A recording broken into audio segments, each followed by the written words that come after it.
There is no point in using levels. I know a lot of you will disagree with me, and after 1,000 steps into your work, you realize, oh my gosh, what was I thinking? Hi there, this is Unmesh from Piximperfect. How you doing? I hope you're having a great day and making it an incredible one. This discussion is going to be a bit heated, since we are talking about 10 Photoshop features which you must never use. These features are either outdated, doesn't make sense, or have a way better alternative. And again, it is okay to disagree. Absolutely fine, and you should disagree, and that's how a creative community thrives. Keep in mind, these are my opinions, and I would like to hear from you, whether you agree or not, or whether there's something that you find useless. So let's get started.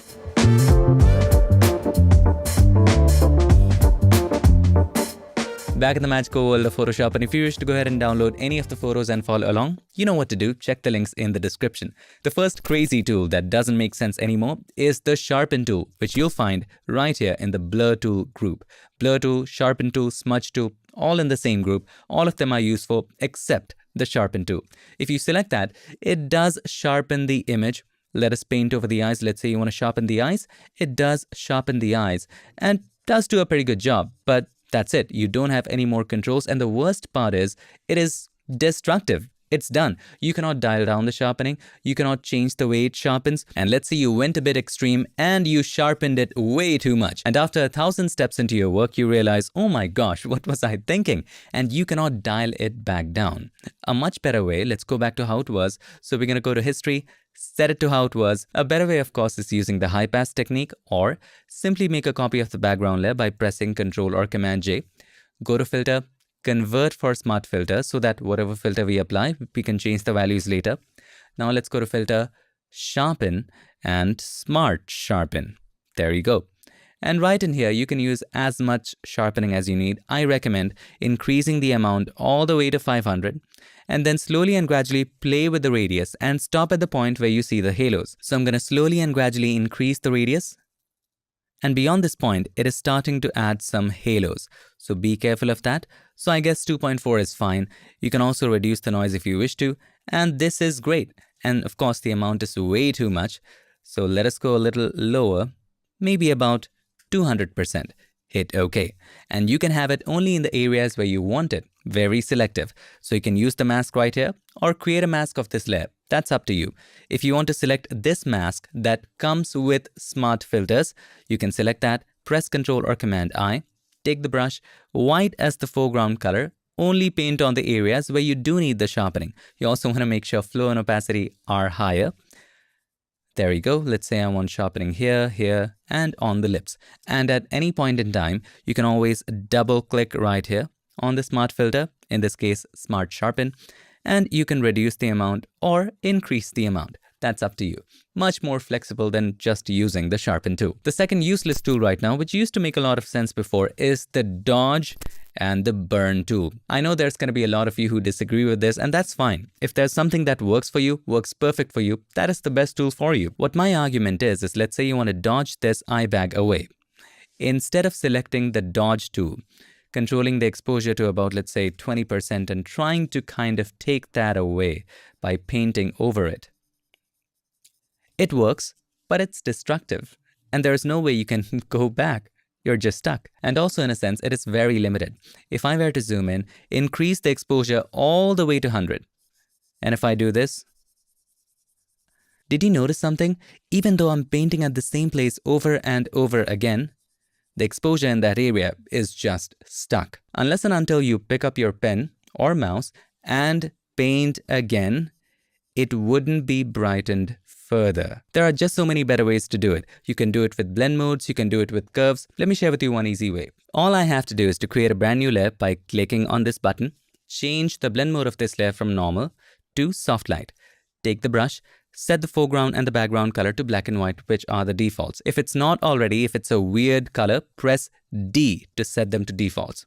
Now with the brush, flow at about 1 or 2%. I'm going to set it to 1%. Just paint white or black to dodge or burn. That's all. So I'm going to paint this area in white. Let's do that. And then we're going to paint this shiny area in black. By the way, I'm changing colors by simply pressing X to toggle between the foreground and the background colors. That's all. And just by doing this, here's the before, Here's the after, so beautifully and so naturally gone. Now the great advantage is this is on a separate layer. You can always turn it off and on. You can decrease the opacity if you think it is too much. You can keep it natural. You can always paint and change stuff. The possibilities are just limitless. You can also create curves, one for dodging and one for burning, and then you can even change their intensity depending upon if you want more or less. So many better ways to do it than using the dodge or burn tool, which are very, very destructive. The third useless tool award goes to the sponge tool. It never made sense to me. Has it ever made sense to you? Maybe in the earlier versions of Photoshop, but right now, I don't just know. I'm not sure. You'll find the sponge tool right inside the same dodge and burn group. They say birds of a feather flock together. And all it does is saturates or desaturates. That's all. So let's say you wanted to increase the saturation right here. Make sure the mode is set to saturate. You can change the amount of flow and then just paint over it to saturate. And let's say you want to desaturate these areas. Choose desaturate and just paint over that. That's all. But again, this is destructive. There is no way you can go back. A much better way, of course, is using adjustment layers. So let's go back to how it was. You can use a hue saturation adjustment layer. You can use vibrance adjustment layer. Up to you. If you were to use something like hue saturation, click on the adjustment layer icon and then choose hue saturation. And then let's say I want to increase the saturation right here a little bit. Just do that. And you can adjust this at any time and you have so many more controls. You can increase just the reds, just the yellows, just the greens. You can specifically target the shade of color that you want to increase the saturation of. There are so many options. Let's say I just want to increase the saturation and then again I want to limit it to just this area. Simple. Select the mask, press Ctrl or Command I, and with white as the foreground color and with the brush tool selected, increase the flow. Just paint where you want to have the effect of it. That is all. And if this feels like a long process to you, in the brand new version of Photoshop, you can use the brand new adjustment brush tool. Just select that, choose whatever you want. Let's say I want to use hue saturation. That's what we were talking about. And just paint over the area where you want to increase the saturation. That's it. And the controls will show up right here. Before we move on to the next one, you know what is not useless? Coming to my next live in-person workshop. So I'm doing a 2-day full-day complete Photoshop workshop in North Carolina, Chapel Hill, for the Carolina Photo Expo. We're gonna cover everything that a photographer needs to know about Photoshop, from intermediate techniques to advanced techniques and beyond. Right from the fundamental concepts on color grading, retouching and compositing to high-end techniques on day 2 to even the latest technologies in AI in the world of Photoshop and photography. It's gonna be a hell of a ride learning Photoshop together. We will ask questions, follow along together, and just have a fantastic time and wonderful conversations. I really hope you can make it, and if you're interested to know what is included or register, check the links in the description. Alright, the next one is going to be heavily controversial, but I'm going to fight my way in the court if I have to, and that is levels. There is no point in using levels. I know a lot of you will disagree with me, and that is absolutely fine. If levels works for you and gets the job done, it is the best tool for you. But hear me out. Here are my points. Everything that levels can do, curves can do, and a bit more. So why use levels? So if I were to create a levels adjustment layer like this, if I take the slider on the left to the right, it's going to make the dark areas darker. Similarly, if I were to create a curves adjustment layer, take the slider on the left to the right, it's going to make the darks darker. If I go back to levels, move this slider right here, it's going to make the bright areas brighter. Similarly with curves, it does the exact same thing. On top of that, if you take the middle slider to the right, it is simply like creating a point inside of the curves and just taking it down, just like that. And similarly, if you take it to the left, now this is a bit different in curves and a bit better actually. So right in here, it's also fading it and brightening the shadows. But with curves, if you create a point and take it up, it just brightens everything but doesn't fade it. But if you want the same effect, you can just take this point right here up, and it will create the exact same effect. On top of that, if you look at the eyedroppers inside of it, you have the same 3 eyedroppers, black point, white point, gray point right here. Similarly, right here, you have black point, white point, gray point. Same as that. You can choose any one of these and click on an area that should have been neutral, like the eye right here, and it tries to correct that anyway. Similarly, you'll find the same with levels. Let us reset it. Now, here's one more thing. There are other sliders that exactly match. So if you go to levels, this slider right here, if you take it to the right, if you take it all the way to the right, it's going to make it white. If you take this one to the left, it's going to add black, right? Similarly with curves, if you take this point on the right, down, it's going to add black. And if you take this point on the left up, it's going to add white. And you can do so much more with curves. So these are the things that levels can do and the curves can also do. You have different red, green, and blue channels. Similarly with levels, you have the same red, green, and blue channels. On top of that, what curves can do extra, you can specifically target different areas more precisely. So if you want to brighten up this specific brightness level, you can just create a point, take it up. You can just create a point, take it down. And it becomes way more simpler if we reset that and use the hand right here. If you click on the hand, let's say I want to brighten this level, click and drag it up. That's all. And let's say you want to darken this level, click and drag it down. That's all. It automatically plots the point and adjusts it for you. So much more simpler, so much more precise. And also at this point, if you think that these areas are getting way too bright, you can just click and drag it down right here. And then if something doesn't feel right, you can also adjust it right here. Pinpoint and adjust. So everything that levels can do, curves can do, and so much more and so much better. So why not just use curves? Again, that was just my argument. If levels works for you, if it fits your workflow, if you find it easy, go for it. It is the best tool for you and for your workflow. The next feature that you should avoid using are the 3D features in Photoshop. Unfortunately, Adobe is discontinuing 3D features inside of Photoshop, and because of that, if you try to use that in the later versions of Photoshop, Photoshop is likely to crash and the 3D features are not going to work out. I remember creating such wonderful lessons with it, like using 3D to create reflections and then again using 3D to create long shadows.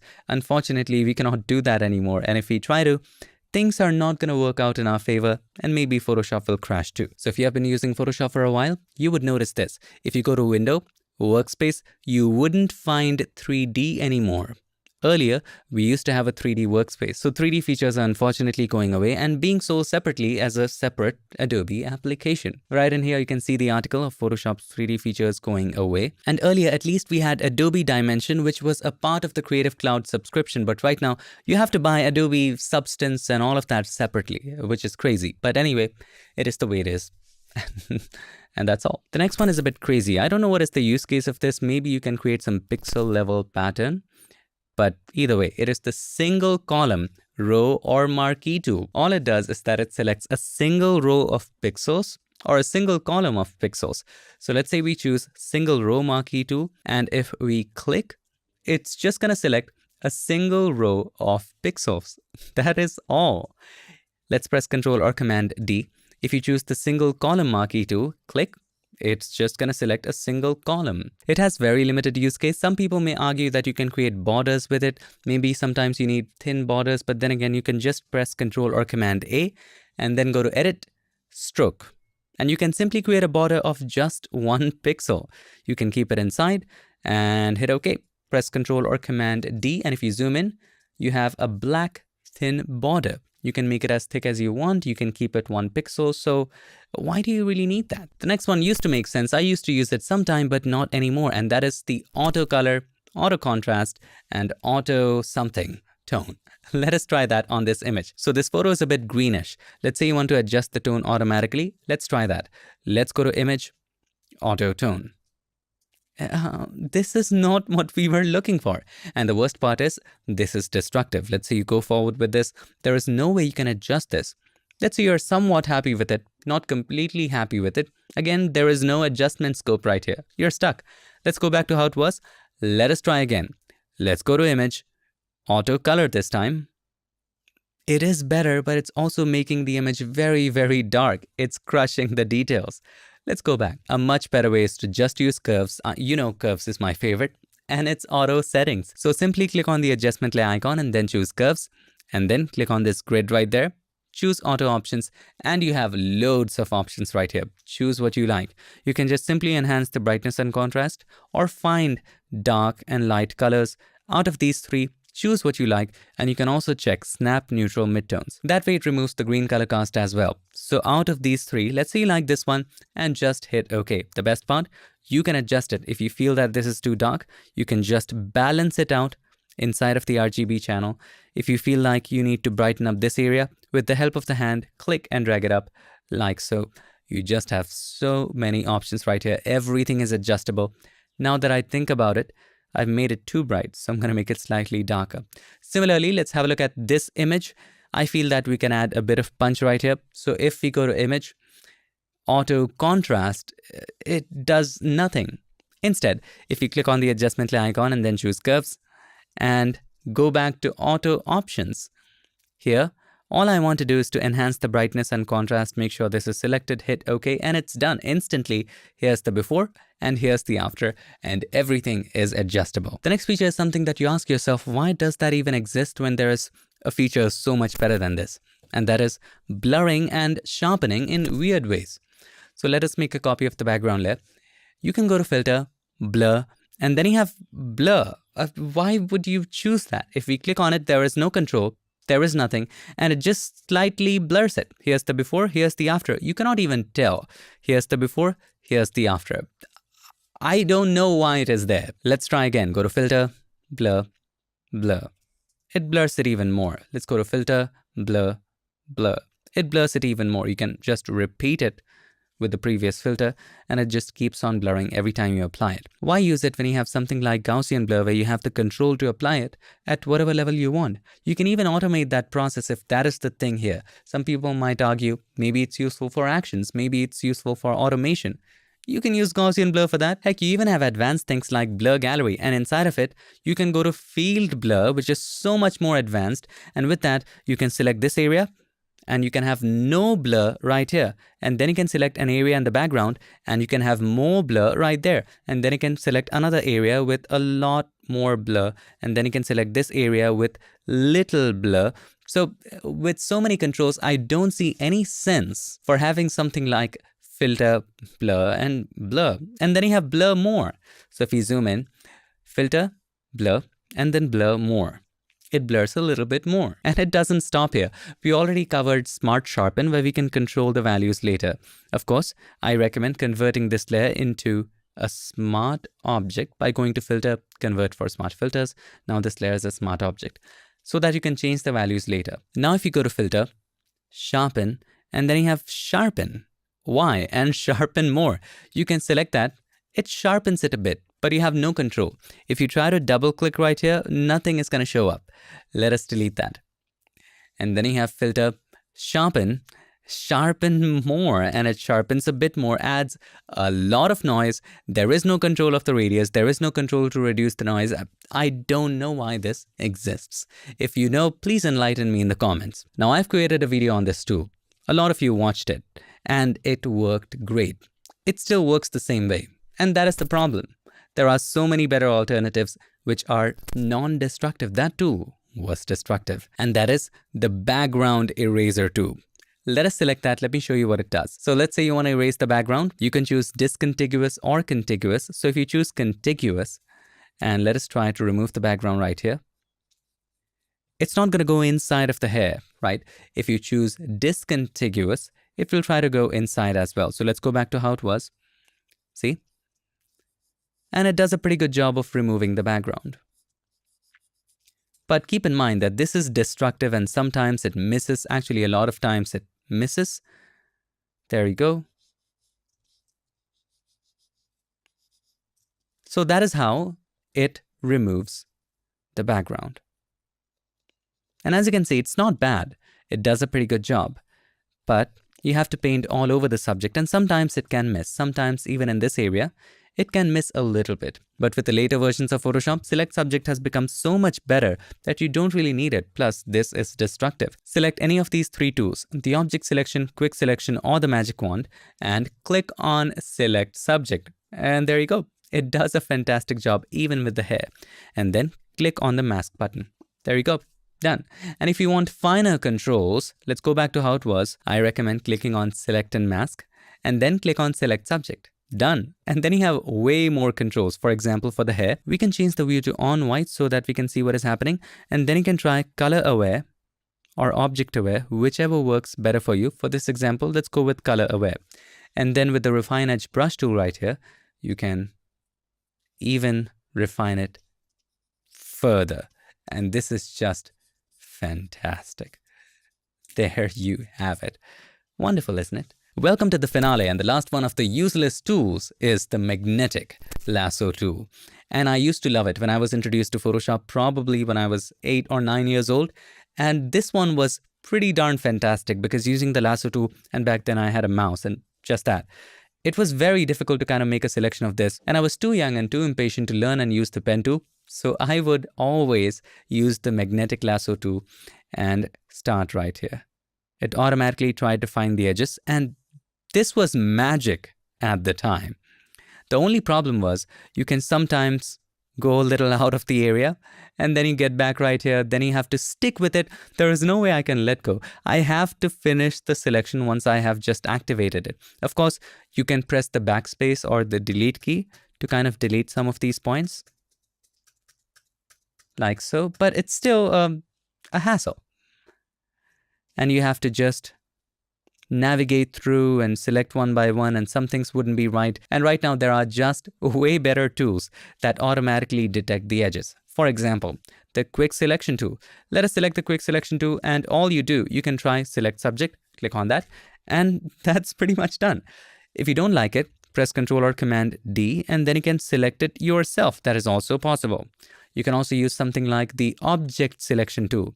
And right now the object finder is checked, and you can even hover over it to select these objects separately. So if you click on the cup, it automatically selects the cup. If you want to add the saucer to it, hold the shift key and click on it, and it adds that. And this is just incredible, out of this world, amazing. Adobe, I have to give huge credits to you for this. So those were the 10 tools and features which you should not use in Photoshop, of course, according to my opinion. Either they are outdated, doesn't make sense, or there are just so many better alternatives. And do let me know what are some other features that you find weird that people still use. I hope you enjoyed this video, and if you did, make sure to give us a like, and also don't forget to subscribe, and not just subscribe. Ring the bell so that you, my friend, don't miss any other feature tips, tricks, or tutorials. I would like to take this moment to thank all of these nice and amazing people for supporting Piximperfect on Patreon. And when you do support Piximperfect on Patreon, there are some perks as well. So check out our Patreon page right here. Thanks again for watching. I'll see you in my next one. Till then, stay tuned and make sure that you keep creating. Lucky, lucky, lucky me.